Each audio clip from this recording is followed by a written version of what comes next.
Hello and welcome back to Raccoon Justice, where justice done the Raccoon way is the only way to do justice. Thank you so much for joining me today. Please remember to give this video a massive thumbs up and subscribe if you're new, and if you are new, welcome.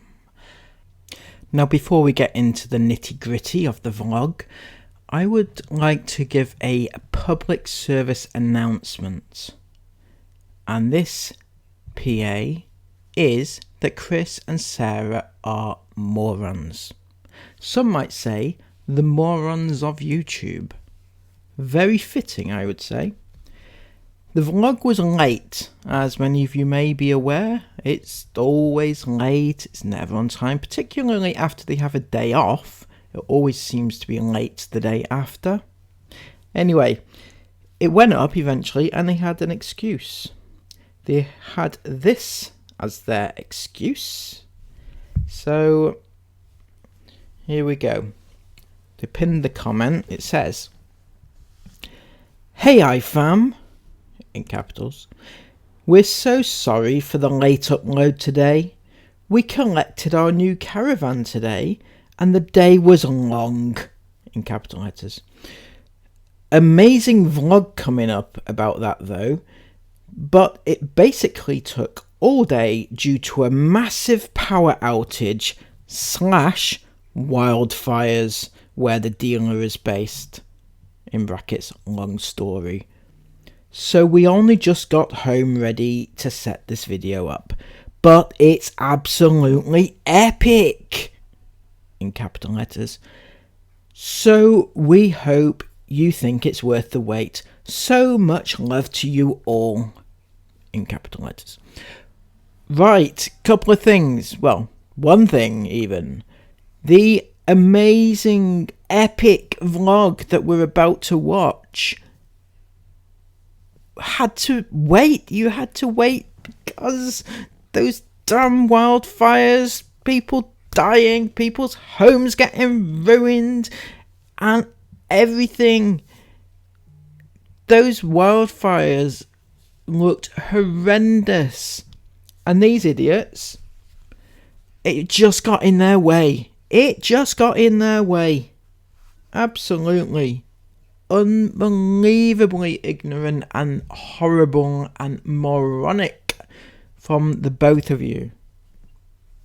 I assume it's Chris that wrote that. Sarah could never put a paragraph together. So, unbelievable. But we're going to follow on from that because there was a little thread, looming. Because, yeah, underneath that. And this kind of tickled me a little bit, you know, lightened the mood. But also showed the absolute, I don't want to call them stupid. They're iFam, but they are faceless names. They don't have an avatar. They don't have real names. So we're going to call them out. It was funny. Okay, funny but stupid and fitting for an Ingham vlog, to be honest. Really was fitting. This is the thread of dreams.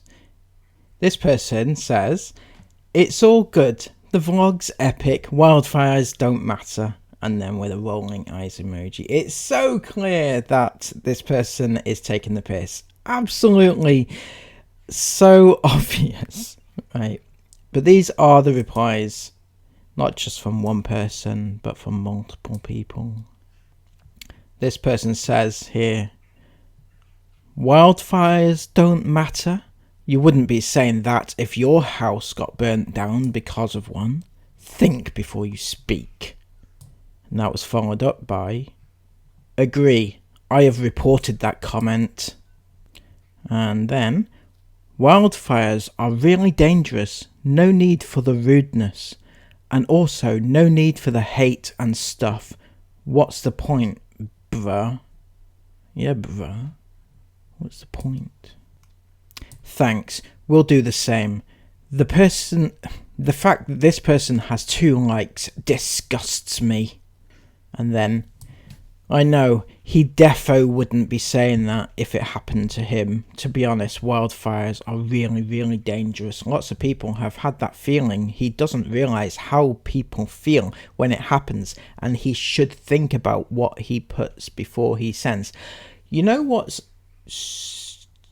stupid a little bit, though, is the fact that they are rounding on this person who is clearly taking the piss, because Chris and Sarah were taken, like, being ignorant towards the wildfires, and these obviously haven't realised that that's what they were saying, but they also haven't picked up on the fact that Chris and Sarah were being ignorant towards the wildfires.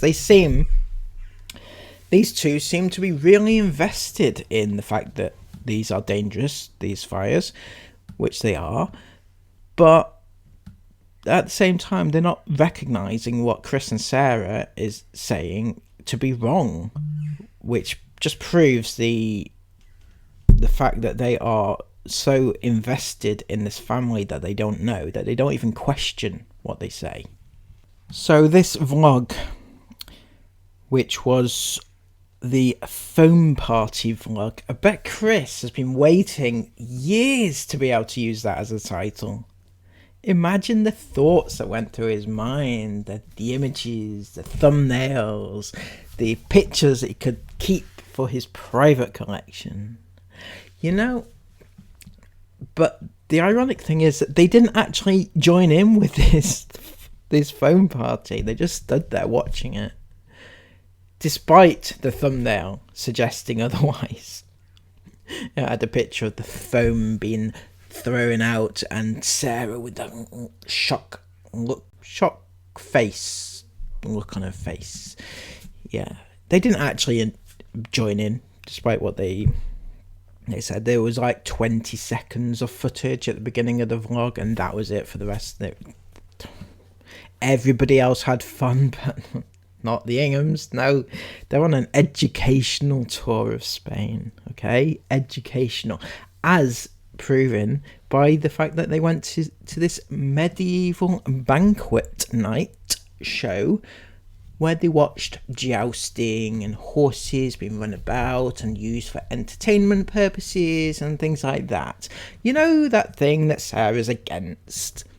That thing, that dolphin speech she made in Mexico, that she didn't like the fact that dolphins were kept and transported to venues for the purposes of entertainment.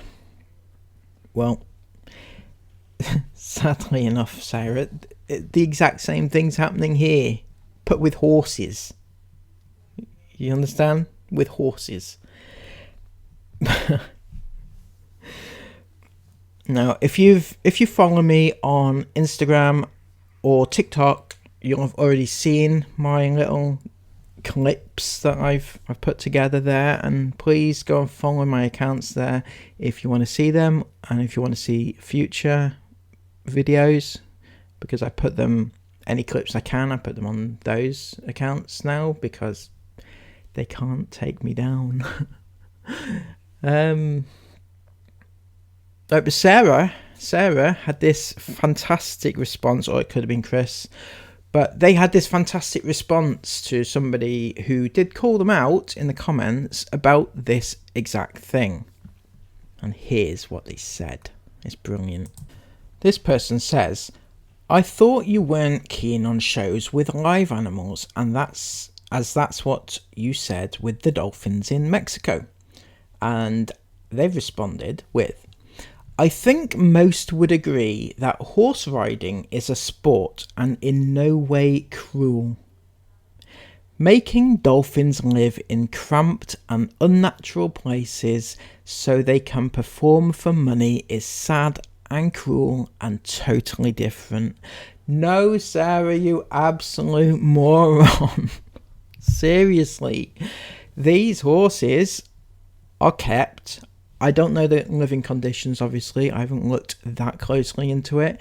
But they are kept and they are brought out and used for entertainment purposes. Now, if you cannot see that, I can't help you. What can't you see about that? They're used to perform for money, right? I think we can all agree on that, surely. Or was the fact that this was a freebie and in the script you actually had to go to this thing even though you didn't agree with it? Possibly. But I think that most would agree that horse riding is a sport and in no way cruel. Repeat that after me, Sarah. Horse riding is a sport and in no way cruel. Well, Sarah Louise Ingham, I'm here to show you a couple of pieces of information. Just take this in and do with it what you will. This is a headline from the Grand National this year. Fourth horse confirmed to have died at Grand National 2022. And this one, how many horses have died at the Grand National? Since the start of the Grand National in 1839, 84 horses have died during the event. Around 41 of those deaths took place between 2000 and 2012.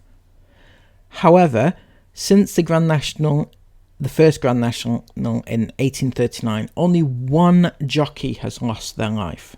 Now, I'm not saying that anybody should be losing their lives, but if only one human being has lost their life, but 84 actual horses, and that one person happened in 1862. So no human deaths since 1862, which is obviously good. Nobody wants people to die. But then you take into account the amount of horses that have died during the event. That is a huge number. If 84 humans had died in that period of time, the sport would be shut down. End of, right? So, has that got your attention, Sarah? That's not the worst of it. That's just during the racing, during the races, events of the Grand National only in the entirety of the history. But when I show you the next little segment, will this change your mind? Because this is horrendous. There's a website called horsedeathwatch.com.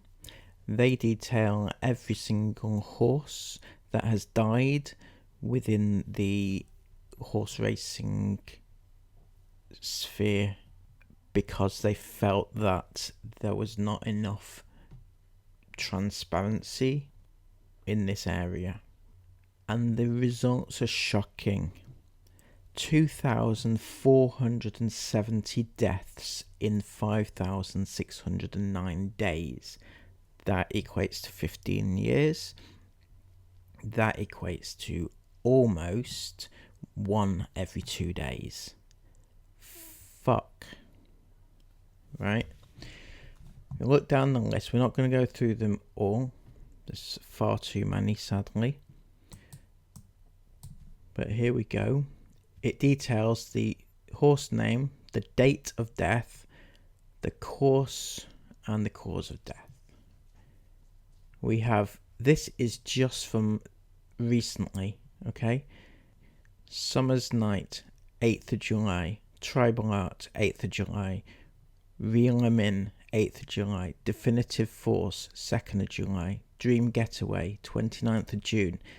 Is Soccer Star, 27th of June. Catbird Seat, 25th of June. Granny Annie, 20th of June. Sideways in Milan, 15th of June. Star Safari, 14th of June. Story of Friends, 10th of June. Graceful of Life, 7th of June. Kingsgate, 6th of June. Flames of Passion, 2nd of June. Antidote, 1st of June. So that's just since the beginning of last month. That is how many deaths are within horse racing.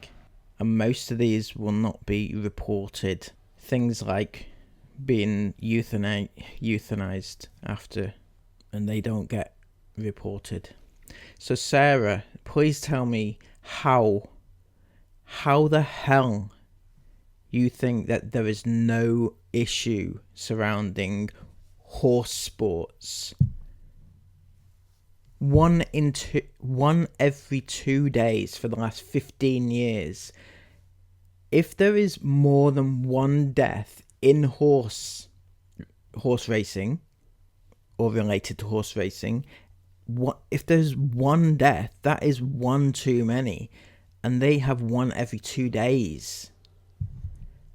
And you, Sarah, are trying to claim that horse racing isn't used for entertainment and they're not kept in bad conditions, and they have this brilliant life. 1 in 2 days, Sarah. Think about it. Sorry for this whole video being kind of overrun with, upsetting things, but every now and again these do things that kind of upset me, and this is one of them. I don't think they should be using their public platform to spout such shit that they do.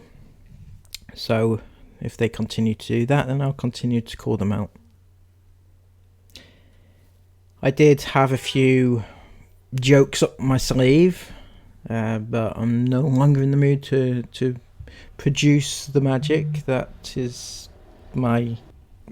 I'm not a funny person in general. But anyway, what was I going to say? Oh yes, there was one aspect to the whole jousting medieval thing. They got to eat with their fingers. They never do that in the usual course of their lives. They don't usually eat. Chris, you don't need to tell us, and you don't need to try and excuse you eating with your fingers. Oh my god, they told us. They said that we could. No, Chris, you don't need to give excuses. We know that you eat quite messy anyway. But Isabel, wishing that she had stuck with her Spanish lessons better, because she couldn't understand what they were saying because they were talking in Spanish. Shame that, really, isn't it, that she dropped out of school when she was doing Spanish so she could go on holidays in Spain and not pick up the language? Are you joking me? I will tell you this, right? It's easier to learn a foreign language when you are in that country. It is far easier. It is far easier, and so to an extent, this will probably back up their ideas about going away, right? It is, to an extent, it's easier to pick up a language when you are living in that country or when you are visiting that country, because you are using that language all the time, and you pick up words, you pick up phrases, and you're using it all the time, right? It's easier than when you're in a classroom and just sat behind a desk and they are telling you, repeat after me, this, whatnot, right? So to that extent, I agree with them, shockingly. However, to have been to the amount of Spanish-speaking countries, in fact, they have been, in the past month alone, they've been to more Spanish-speaking countries than English-speaking countries, and that includes their own, right? So for them not to have been able to, not to have picked up or learn any Spanish, I would expect them to be nearly fluent in Spanish, the amount of time they spent out with the country, out with England. At least semi-fluent. And yet, I mean, I'm not expecting her to be able to translate the whole thing, the whole show, but at least be able to understand what's going on. Come on. Anyway, so that's another thing that grates on me, because yeah, Sarah said it was good, the show, because it taught them all about history, and they were learning about the history of the medieval times. So they get away with that because they say, oh, well, this is our history lesson. Sarah, don't be silly. Don't be stupid. Anyway, it was... I still can't believe they went to the jousting. I had a feeling they would. It's probably in their contract to do so, but I don't know whether or not Sarah actually thinks that there was a problem with that. I'll leave you with that, with these thoughts. Chris, Sarah, please book your ideas up, because you're getting nowhere in life, honestly. Everybody else, please have a lovely day. Come back again for another video, which I have coming out shortly tonight. Another one tonight. So 7 o'clock is my evening vlog time. Come back then. Please remember to give this video a massive thumbs up, comment everything you want to comment down below, and subscribe to the channel. Take care, and bye bye.